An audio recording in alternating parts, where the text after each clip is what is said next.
Hey guys, आशा रखता हूं कि आप सब अपने घर पे बहुत अच्छे होंगे। Myself Bhavin Shah from Sahas Institute of Commerce, your own personalise high tech digital classes. दोस्तों, अकाउंट सब्जेक्ट के अंदर इस वक्त हम लोग स्टडी कर रहे हैं हमारा एक बहुत ही important chapter, and that is introduction to goods and service tax. और इसके लास्ट दो सेशन के अंदर हमने जीएसटी के बारे में बहुत सारी इंपॉर्टेंट इंफॉर्मेशन डिस्कस की है, और आज के सेशन के अंदर आगे और चीजें हमें डिस्कस करनी है। तो इस पूरे सेशन को आप लोग बहुत ही अच्छे से देखना। तो देखो दोस्तों, यहां पे हम लोग बात करेंगे बेनिफिट्स ऑफ जीएसटी। अब देखो, गवर्नमेंट ने बहुत सारे अलग अलग सेंट्रल और स्टेट के इनडायरेक्ट टैक्सेस को हटा के ये जीएसटी को लगाया था। तो ऑब्वियसली इसके बहुत सारे कुछ फायदे होंगे जिसकी वजह से गवर्नमेंट ने ये डिसीजन लिया होगा।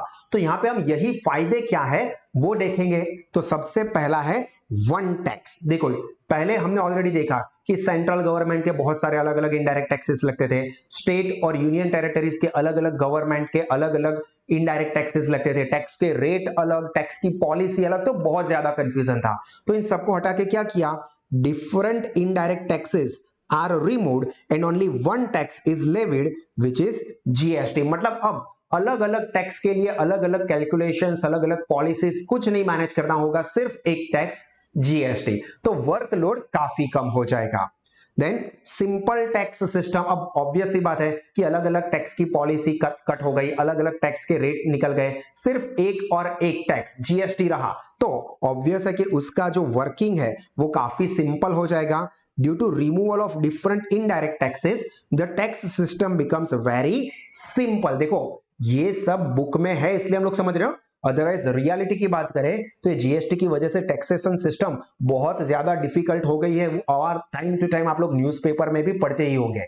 बट यहां पे ये बात सही है कि ऑन पेपर के अगर हम लोग अच्छे से इसका इंप्लीमेंट कर पाते हैं तो अलग अलग सारे टैक्सेस का वर्किंग खत्म हो जाएगा, तो टैक्स सिस्टम काफी सिंपल हो जाएगी। तो हमें यहां पे यही याद रखना है कि due to removal of different indirect taxes the tax system becomes very simple. Then uniform price, uniform यानी कि सिमिलर प्राइसेस। अब देखो, पहले क्या होता था कि अलग अलग टैक्स लगते थे अलग अलग स्टेट में, अब टैक्स रेट अलग, टैक्स की पॉलिसी अलग, तो सेम प्रोडक्ट अलग अलग स्टेट में अलग अलग प्राइस पे मिलती थी, जिसको वजह से कस्टमर को नुकसान होता था। तो यहां पे क्या हो गया कि अलग अलग सारे टैक्स ही हट गए, अलग अलग सारी टैक्स पॉलिसी ही निकल गई, सिर्फ एक टैक्स हो गया है। तो ऑब्वियस है कि प्राइस भी पूरे भारत में कहीं से भी आप लो कैसी रहेगी, इक्वल रहेगी। तो देखो, price of the goods remains same as tax will be same in the whole nation. मतलब उस चीज के लिए पूरे देश में टैक्स की अमाउंट एक समान रहेगी, तो वो प्रोडक्ट भी पूरे देश में आपको सेम प्राइस पे ही मिलेगी। Then fourth, reduction in tax evasion. Tax evasion मतलब टैक्स की चोरी करना। अब यहां पे क्या हो गया कि टैक्स जीएसटी का रजिस्ट्रेशन बहुत जबरदस्त था, कंपलसरी था, सब लोगों को फॉर्म का रजिस्ट्रेशन करवाना ही पड़ेगा। तो यहां पे जो लोग पहले टैक्स इवेज करने का प्लान करते थे, टैक्स चोरी करते थे, उसके स्कोप काफी कम हो जाते हैं। पॉसिबिलिटी फॉर टैक्स इवेजन और avoiding the tax has reduced. मतलब टैक्स की चोरी करना या टैक्स को अवॉइड करना की जो पॉसिबिलिटीज थी वो क्या हो गई, बहुत ही कम हो गई।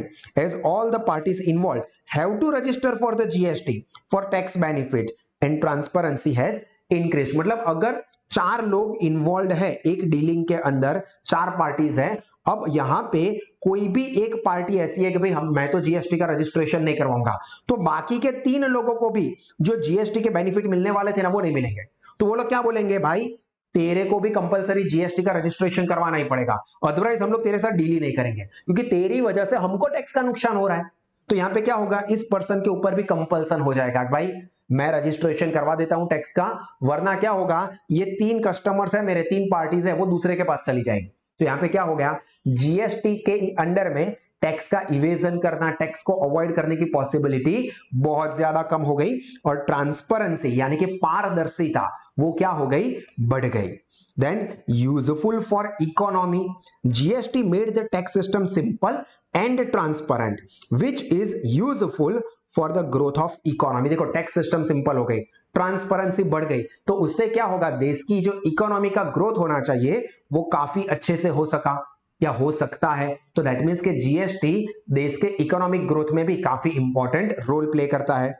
Balance regional development, due to GST amount of tax will be distributed in such a way that the balance growth of the region takes place। मतलब हर एक स्टेट को प्रॉपर टैक्स की अमाउंट मिलेगी जिसकी वजह से वो सभी स्टेट्स का डेवलपमेंट हो सके। जैसे कोई बैकवर्ड स्टेट है, फॉर एग्जांपल बिहार है या उत्तर प्रदेश है, जिसका इतना ज्यादा डेवलपमेंट उस वक्त नहीं हुआ था जब जीएसटी इंट्रोड्यूस हुआ है, तो उस स्टेट्स के भी डेवलपमेंट का काम करना पॉसिबल हो जाएगा। मतलब कि जो बैलेंस डेवलपमेंट है वो जीएसटी की वजह से देखने को मिल सकता है।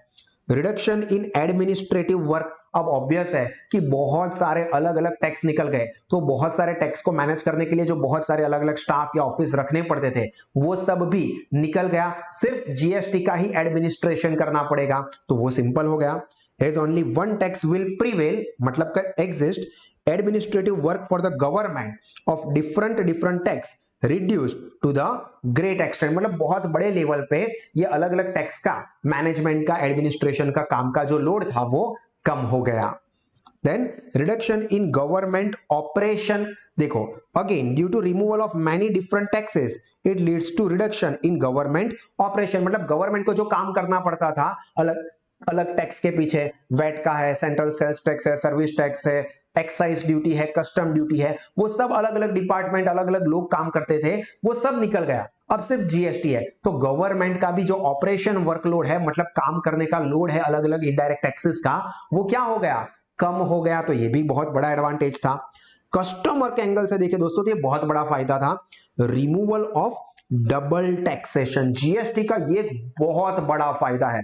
अब ये removal of double taxation, benefit of price reduction and input tax credit, ये तीनों एक दूसरे के साथ कनेक्टेड है, ध्यान से समझो। Removal of double taxation, before GST tax payer had to pay double taxes, मतलब टैक्स के ऊपर भी टैक्स पे करना पड़ता था, which is called cascading effect. याद रखना, टैक्स के ऊपर फिर से टैक्स पे करना, इसको कहते हैं कैस्केडिंग इफेक्ट। और जीएसटी के पहले ऐसा होता था कि कस्टमर ने सपोज ओरिजिनल प्रोडक्ट की प्राइस है 100 रुपए, अब उसके ऊपर फॉर एग्जांपल 20 रुपए कोई टैक्स लगता है, तो 120 रुपए हुए। अब नेक्स्ट लेवल पे ये 120 रुपए के ऊपर टैक्स लगेगा, फॉर एग्जांपल 10% है तो यहां पे एक्स्ट्रा 12 रुपीज लगेंगे। पर यहां पे दोस्तों अगर 10% लगाते हैं 120 पे, तो यहां पे 20 रुपए तो टैक्स की अमाउंट है, original price of the goods तो 100 रुपए ही थी, तो यहां पे 20 रुपए के जो 10% एक्स्ट्रा लगे वो क्या थे, 2 रुपए। तो ये 2 रुपए क्या है, ये जो 20 रुपए का टैक्स लगा था उसके ऊपर का टैक्स जो कि पहले लगता था, जिसकी वजह से कस्टमर्स को ज्यादा अमाउंट ज्यादा प्राइस पे करनी पड़ती थी। जबकि जीएसटी की वजह से क्या हो गया कि भाई यहां पे 120 रुपए में से आप 10% करते हो तो 12% होता है, पर इसमें 2 रुपीज जो है वो तो यहां पे ऑलरेडी पे हो चुके, वो तो टैक्स की अमाउंट है, तो आपको वो डिडक्ट मिल जाएंगे। मतलब के टैक्स के ऊपर आपको टैक्स पे नहीं करना पड़ेगा। Removal of double taxation, tax के ऊपर टैक्स हटा दो, निकल गया, जिसकी वजह से क्या हो गया, प्राइस रिड्यूस हो गई। पहले टैक्स के ऊपर भी टैक्स लगता था, तो टैक्स की वजह से प्रोडक्ट की प्राइस ज्यादा हो जाती थी जो कि कस्टमर्स को पे करनी पड़ती थी। अब यहां पे क्या हुआ, टैक्स के ऊपर टैक्स नहीं पे करना है, तो प्राइस प्रोडक्ट की क्या हो जाएगी, कम हो जाएगी, तो कस्टमर को ये प्राइस बेनिफिट मिलेगा रिडक्शन का। And input tax credit, input tax credit ये डबल टैक्सेशन के साथ ही जुड़ा हुआ है कि यहां पे 12 रुपए होते हैं, पर उसमें से 2 रुपए तो ऑलरेडी आपके टैक्स की अमाउंट ऑलरेडी लग चुकी है, तो यहां पे आपको 2 रुपए क्रेडिट मिल जाएंगे, मतलब एक्स्ट्रा 10 रुपए ही लगाने पड़ेंगे। सपोज यहां पे 35 रुपीज टोटल टैक्स हो रहा है, तो यहां पे 20 रुपए ऑलरेडी हो गए, 12 रुपए ऑलरेडी हो गए, 32 रुपीज ऑलरेडी हो गए, तो एक्स्ट्रा 3 रुपए ही टैक्स लगना पड़ेगा। मतलब आपने जो टैक्स, ध्यान से समझो, इनपुट टैक्स क्रेडिट का मतलब क्या है कि ऑलरेडी आगे जो टैक्स पे हो चुका है उसकी आपको क्रेडिट मिल जाएगी, वो आपको फिर से नहीं पे करना होगा। मतलब ये 9th पॉइंट के साथ कनेक्टेड है, तो 9th, 10th और 11th नंबर के पॉइंट एक दूसरे के साथ कनेक्टेड है, जो कि ये सारे के सारे एडवांटेजेस या बेनिफिट्स थे जीएसटी के आने के। अब यहां पे ये भी समझ लो कि जीएसटी के रेट्स क्या है। अब देखो टाइम टू टाइम गवर्नमेंट ये जीएसटी के रेट्स में चेंज करती रहती है, बहुत सारी बार बहुत सारी चीजों के ऊपर गवर्नमेंट ने ये जीएसटी के रेट्स चेंज किए हैं। तो यहां पे जो बुक में है उसको हम लोग फॉलो करेंगे। Different tax rates are determined on the basis of necessity of goods and services. Tax rates are decided by keeping in mind nature of need, मतलब अगर बेसिक नीड है तो उसके ऊपर बहुत ही कम जीएसटी, और जैसे जैसे लग्जरी गुड्स होता जाएगा वैसे वैसे जीएसटी बढ़ता जाएगा। मतलब अभी अगर हम देखें तो उसकी रेंज 0% से लेकर 28% तक की 4 कैटेगरी में डिवाइडेड है, जिसमें शेड्यूल 1 कैटेगरी में जो भी गुड्स या सर्विसेज आते हैं जिसमें आईजीएसटी 5% है। और अगर आईजीएसटी कब लगता है, जब इंटर स्टेट ट्रांसफर है, दो अलग अलग स्टेट के बीच में, तब एक ही लगता है। पर जब इंट्रा स्टेट ट्रांसफर है तो दो टैक्स लगते हैं, हमने आगे के सेशन में देखा था, सीजीएसटी और एसजीएसटी। टोटल सेम ही होता है, तो 2.5% शेड्यूल 1 में। शेड्यूल 2 में जो गुड्स और सर्विसेज आते हैं उसमें आईजीएसटी है 12%, और अगर एसजीएसटी और सीजीएसटी की बात करें तो वो है 6%। शेड्यूल 3 में जो गुड्स और सर्विस आते हैं उसमें 18% आईजीएसटी है, जबकि सीजीएसटी और एसजीएसटी 9% है। शेड्यूल 4 में जो कि बहुत ज्यादा लग्जरियस प्रोडक्ट होती है जिसके ऊपर 28% है, और यहां पे इंटरस्टेट है तो 14% है। शेड्यूल 5 जो कि स्पेशल कैटेगरी के गुड्स होते हैं उसके अंदर बहुत कम लगता है, सिर्फ 3%, और सीजीएसटी और एसजीएसटी अप्लाई है तो 1.5%। और वेरी स्पेशल गुड्स शेड्यूल 6 के अंदर आता है तो उसमें तो सिर्फ 0.25% ही आईजीएसटी है, और अगर सीजीएसटी और एसजीएसटी है तो उसका हाफ हाफ, यानी कि 0.125%। हालांकि ये परसेंटेज जो है दोस्तों, ये टाइम टू टाइम जब भी जीएसटी काउंसिल मिलेगी और वो रेट्स को रिवाइज कर सकते हैं। अब यहां पे आप लोगों को लगता है कि गवर्नमेंट ने क्या सभी गुड्स और सर्विसेज के ऊपर ये जीएसटी लगा दिया है, तो ऐसा नहीं है दोस्तों। अभी भी कुछ चीजें ऐसी है जो कि ये जीएसटी के स्कोप से बाहर है, और उसमें अभी भी जो पुराने वाले इनडायरेक्ट टैक्स है वही लगते हैं। तो यहाँ पे कौन कौन सी चीजें ऐसी है जो कि जीएसटी के अंडर में नहीं आती है, ये भी आप लोग एमसीक्यू वीएसक्यू के लिए याद रखोगे। तो पावर एंड इलेक्ट्रिसिटी जो होती है उसमें आपके घर पे जो इलेक्ट्रिसिटी का बिल आता है उसमें जीएसटी नहीं लगता है। पेट्रोल एंड पेट्रोलियम प्रोडक्ट्स जैसे कि पेट्रोल हो गया, डीजल हो गया, कैरोसिन हो गया, तो उसके ऊपर भी जीएसटी नहीं है, आपको पता ही है। कई बार न्यूज में डिमांड आती है कि भाई पेट्रोल को भी आप जीएसटी के अंडर में ले आओ, क्योंकि 35 रुपीज के पेट्रोल के हम लोग 85 रुपीज पे करते हैं। बहुत सारे अलग अलग इनडायरेक्ट टैक्सेस सेंट्रल और स्टेट गवर्नमेंट लेती है, क्योंकि पेट्रोलियम प्रोडक्ट्स अभी भी जीएसटी के अंडर में नहीं आया है। अगर जीएसटी के अंडर में आ जाता है तो आपको पता है कि मैक्सिमम लिमिट कौन सी है जीएसटी की, 28% मैक्सिमम, सबसे ज्यादा। तो 35 रुपए के ऊपर मैक्सिमम से मैक्सिमम 28% ही जीएसटी लग सकता है। 28% लगेगा तो यहाँ पे गवर्नमेंट को उतना फायदा नहीं होगा, इसलिए अभी भी गवर्नमेंट ने पेट्रोल और पेट्रोलियम प्रोडक्ट्स को जीएसटी के अंडर में नहीं लाया है।